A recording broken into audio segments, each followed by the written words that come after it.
Assalamualaikum warahmatullahi wabarakatuh. Kembali lagi di channel Dokumen Dunia. Kali ini kita akan masuk dalam segmen tutorial. Oke, tutorial kali ini kita akan ngebahas tentang tutorial Excel, di mana saya akan coba membagikan beberapa rumus yang sering digunakan untuk pekerjaan kantoran. Lebih tepatnya mungkin pekerjaannya admin kantor yang sering melakukan pendataan, sering melakukan pengisian data, dan sebagainya. Oke, kita akan masuk ke dalam rumus yang pertama.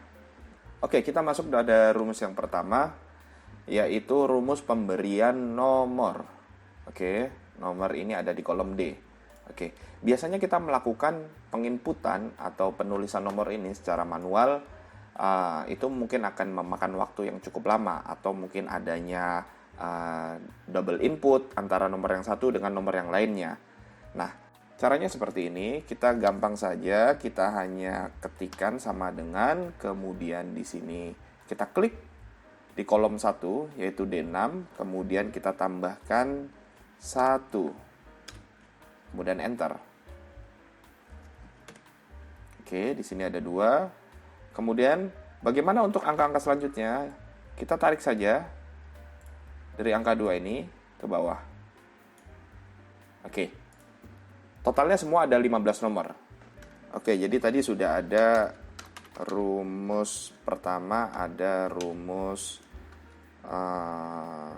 nomor ya. Nomor 1, rumus nomor. Oke, selanjutnya kita masuk ke dalam rumus konta. Kita ketikkan di sini ya. Saya blok aja nih biar lebih jelas nanti teman-teman bacanya.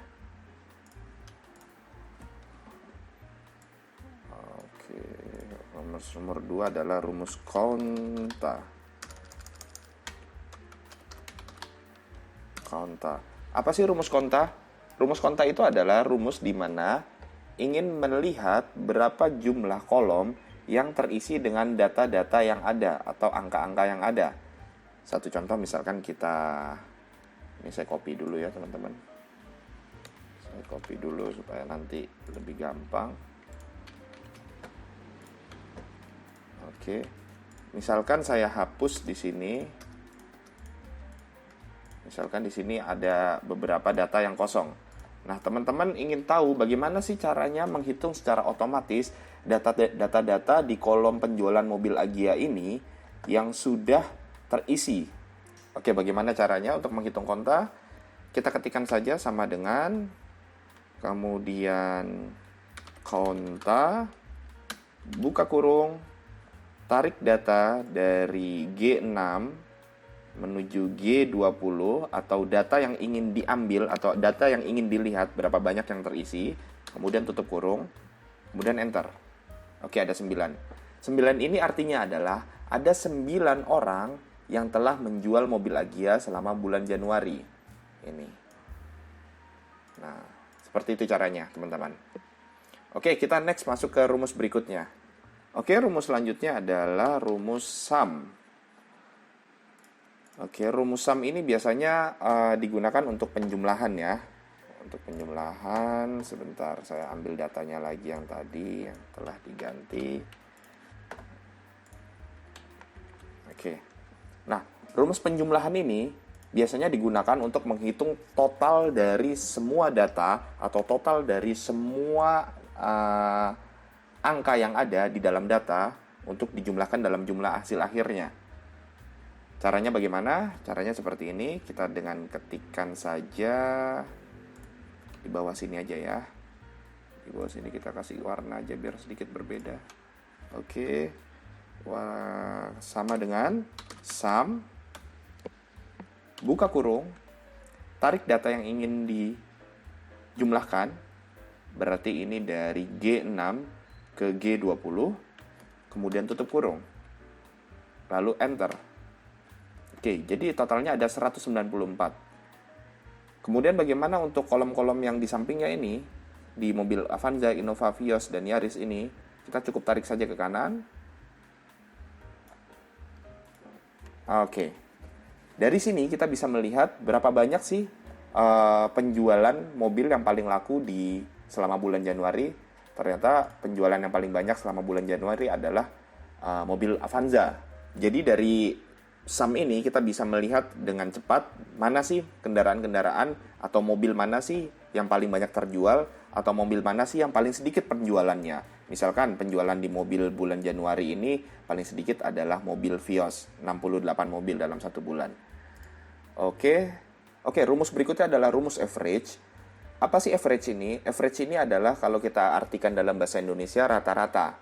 Artinya kita akan menjumlah atau menghitung berapa sih rata-rata dari data yang ada.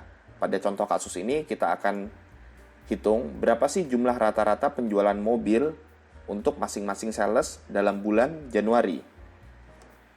Caranya bagaimana? Caranya seperti ini. Kita ketikkan di kolom ini sama dengan kolom yang akan digunakan untuk hasil datanya nanti. Sama dengan average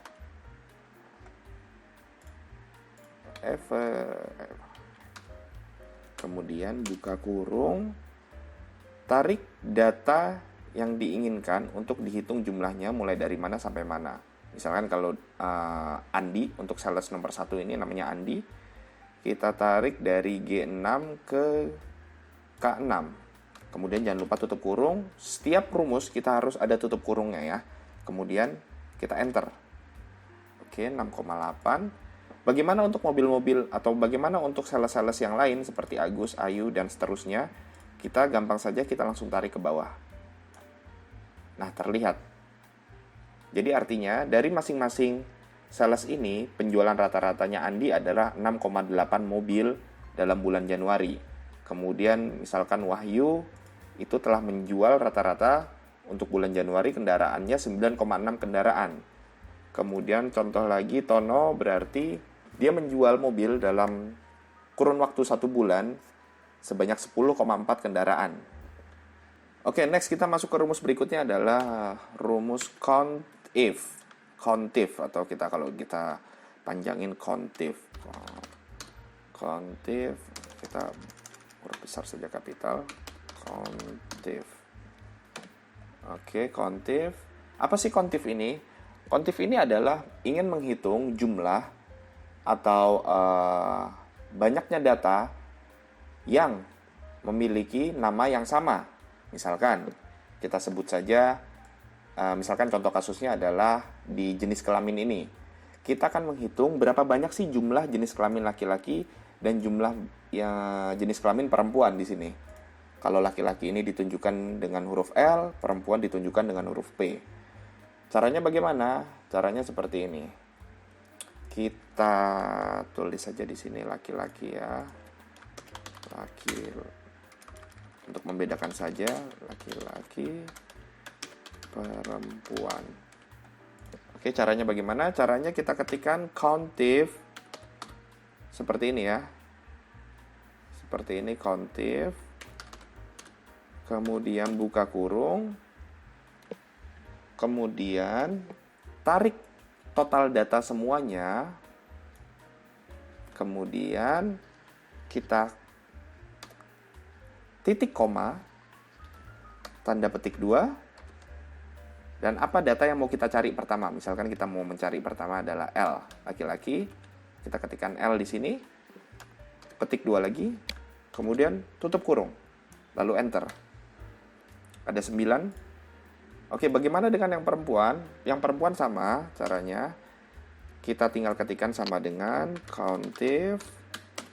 Kemudian buka kurung, kemudian tarik data yang diinginkan atau total data yang ingin dicari, kemudian titik koma, tanda petik 2, huruf yang ingin kita hitung berapa banyak jumlahnya, kemudian titik 2 lagi, petik 2, kemudian tutup kurung, enter. Oke, 6. Artinya di sini ada 9 orang sales yang berkelamin laki-laki dan ada 9 orang sales yang perempuan. Oke, rumus berikutnya yang ke-6 atau rumus ke-6 adalah rumus if. Rumus if ini biasanya digunakan untuk menentukan sebuah parameter.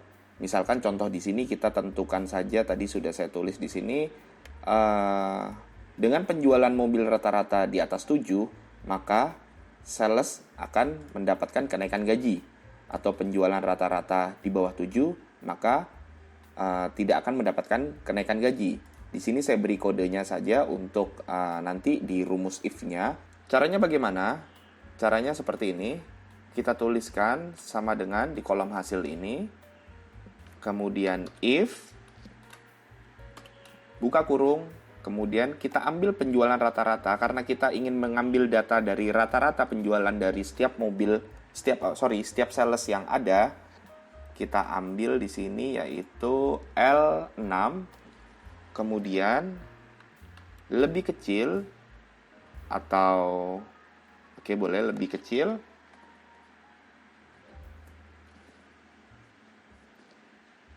tujuh titik koma petik 2, kemudian tidak naik. Kita ketikkan tidak naik, kemudian petik 2 lagi, titik koma, kemudian petik 2 lagi. Kondisi yang selanjutnya adalah kondisi naik gaji. Kita ketikkan naik gaji, kemudian jangan lupa petik 2 dan tutup kurung. Kemudian enter. Oke, tidak naik. Nah, kemudian bagaimana dengan hasil dari sales-sales yang lain? Apakah sales tersebut naik gaji atau tidak? Kita langsung tarik saja dari sini ke bawah. Nah ini akan terlihat di sini nama-nama yang akan naik gaji dan tidak naik gaji. Di sini berarti ada berapa ini? Ada 3, 1, 2, 3. Ada 3 orang yang tidak akan naik gaji, yaitu Andi tidak naik gaji, kemudian Heru tidak naik, dan Panji juga tidak naik gaji. Nah, kondisi tidak naik gaji ini, saya ulangi lagi teman-teman, adalah yang karyawan atau sales yang akan mengalami kenaikan gaji adalah dengan kondisi penjualan rata-rata di atas 7. Kita bisa buktikan satu contohnya saja, misalkan nomor 6 Mirna. Mirna penjualan rata-rata dalam 1 bulan adalah 8 mobil, artinya dia dapat kenaikan gaji di nanti akhir bulan nanti gitu. Kemudian kondisi selanjutnya kita ambil contohnya Heru. Ini Heru ya. Heru dengan penjualan rata-rata 5,4. Artinya 5,4 itu di bawah 7, artinya Heru tidak akan mengalami kenaikan gaji nanti di akhir bulan. Rumus selanjutnya adalah rumus VLOOKUP. Apa sih rumus VLOOKUP itu? Rumus VLOOKUP itu adalah rumus yang digunakan untuk memanggil data dari data master yang ada. Nah, misalkan di sini data masternya adalah ini semua. Dari nomor sampai penjualan rata-rata. Saya sudah buatkan di sini kolomnya untuk lebih mempermudah. Kemudian di sini ada kolom kode, sini ada nama, dan di sini ada data. Bagaimana caranya? Caranya adalah kita dengan mengetikkan di sini sama dengan VLOOKUP, kemudian buka kurung, kemudian kita ambil data atau kita ambil kodenya terlebih dahulu, yaitu misalkan kode 1 dari kolom K26, kemudian kita petik 2, kita titik koma, kemudian kita tarik semua data master yang ingin kita tarik, kita jadikan database-nya. Nah, seperti ini, database-nya seperti ini kan ya, yang dari sini semua, kemudian titik koma, kemudian misalkan nama ini dia ada di kolom keberapa sih? Nama ini dia ada di kolom nomor 2, nama sales. Kita ketikkan angka 2 di sini, tutup kurung, enter. Terlihat di sini namanya Andi ya. Di sini namanya Andi. Terlihat berarti di sini kita dengan memasukkan kode 1, kita sudah memanggil nama Andi ya. Kita coba di sini memasukkan kode 2. Agus, kemudian di sini 3, Ayu. Bagaimana kalau 15? Tono. Kita kembalikan lagi ke kode 1 dulu. Untuk yang jenis kelamin bagaimana caranya sekarang? Caranya gampang, teman-teman. Yang teman-teman perlu lakukan terlebih dahulu adalah dengan mengunci rumus yang sudah ada ini atau rumus nama ini. Misalkan ini namanya yang tadi yang Andi ini, caranya adalah dengan memblok dari data ini K26 sampai L20 sini ya. Kemudian kita ketikkan angka F4. Nah, nanti akan keluar di sini dolar-dolarnya ya. Dolar K, dolar 26 dan selanjutnya sampai ke kolom L20. Kemudian kita enter. Oke, setelah itu baru kita tarik ke bawah. Nah, di sini keluar namanya Andi semua ya. Nah, artinya data di sini masih belum benar. Bagaimana cara mengubahnya agar sesuai dengan data yang ingin kita tarik, yaitu jenis kelamin, kemudian penjualan mobilnya Agia, Avanza, Innova, Vios, Yaris berapa? Caranya gampang. Caranya kita dengan seperti ini. Kita klik di rumus ini. Kemudian untuk jenis kelamin tadi ada di kolom nomor 3 setelah nama. Kita klik di sini 3. Kemudian selanjutnya untuk yang Agia ada di nomor 4. Selanjutnya Avanza ada di nomor 5. Sorry, tadi ada di nomor berapa ini? Ada 4, 5, 2, 3, 4, 5. Kemudian kolom mobil Innova ada di kolom 6. Kemudian Vios ada di kolom 7. Dan Yaris kita rubah ini angka 2-nya ini teman-teman ya. Di kolom 8.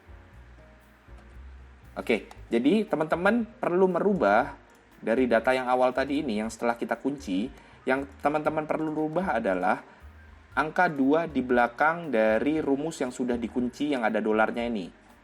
Kalau tadi nama 2 ini, kalau di Andi ini di kolom nama ini dia ininya ada di kolom 2. Kemudian untuk jenis kelamin teman-teman perlu lakukan adalah dengan mengubah dengan angka 3 karena jenis kelamin ada di kolom nomor 3. Oke. Kita ketengahkan saja ini biar lebih gampang lihatnya. Oke. Seperti ini. Nah, kemudian misalkan bagaimana caranya kita mau mencoba kita mau melihat datanya Tono, yaitu dengan kodenya itu nomor 15 Tono. Kita coba. Nah, sudah berubah.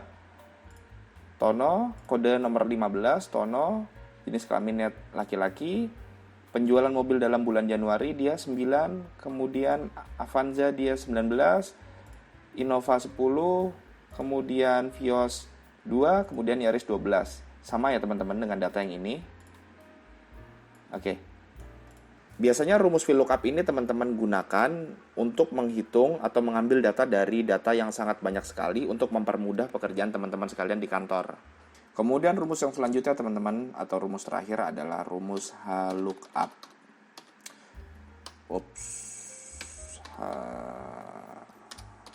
HLOOKUP.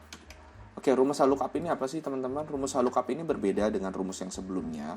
Rumus sebelumnya adalah rumus VLOOKUP, dan rumus HLOOKUP ini saya ambil contoh kasusnya untuk contoh pemotongan pajak bagi setiap karyawan mobil Toyota. Oke, di sini saya tambahkan satu kolom yaitu kolom gaji. Kemudian di sini saya tambahkan juga kolom status karyawan, dan di sini ada kolom potongan pajak. Di sini penjelasannya untuk masing-masing status karyawan, misalkan status karyawan 5A itu potongan pajaknya 3%, 5B 2%, 5C 1%. Oke, kemudian bagaimana cara menghitungnya untuk menentukan berapa sih pajak yang harus dipotong dari masing-masing status karyawan yang ada berdasarkan dari gajinya. Oke, caranya seperti ini teman-teman. Teman-teman ketikkan sama dengan HLOOKUP, buka kurung, kemudian kita klikkan di sini status karyawan, selnya, kemudian titik koma, kemudian kita blok semua data dari potongan pajak ini. Oke. Setelah itu titik koma, kemudian kita ketikkan 2 di sini. Ini kan di kolom kedua teman-teman ya, untuk yang potongan pajak. 2, kemudian tutup kurung, dikalikan dengan